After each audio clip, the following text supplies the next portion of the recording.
In today's video, I'm going to teach you create a large progress bar in Notion, #Notion. App #productivity, #productivity. Tips. By the end, you'll know exactly how to bring a clean, bold progress bar into your workspace using a ready-made template so you can visualize goals, projects, or habits at a glance. First, open Notion and look for your profile control. This is usually your avatar or initials, often found near the lower left corner or in the top bar, depending on your layout. Click it to open the menu. This is where Notion keeps quick access to settings, members, and built-in resources you can use across any workspace. If you're in full screen or a narrow window, the menu may be tucked away, so don't hesitate to expand your window if you don't see it right away. From that menu, click on Templates. This opens Notion's template gallery, which is essentially a library of pre-built pages and components.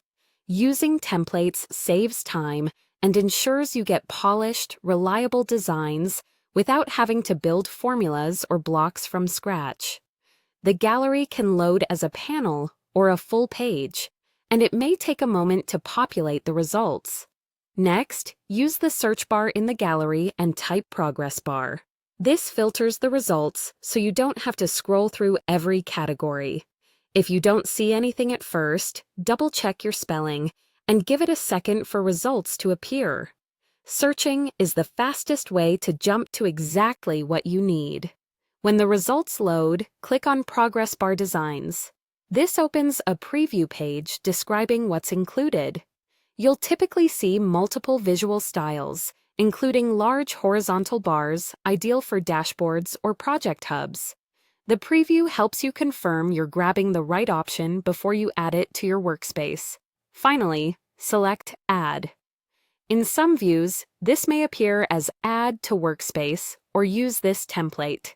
Notion will duplicate the template into your workspace, creating a new page that's ready to go. Once it's added, you can open the page and explore the different bar designs included. Most of these use properties or formulas that calculate a percentage and render the bar visually, so all you need to do is plug in your numbers. If you're using it for projects, tie the percentage to tasks completed. For habits or goals, use a target number and update the current value as you progress. You can rename the page, adjust colors, and tailor the labels to match your system. That's it. Your large progress bar is set up and ready to showcase your momentum in Notion.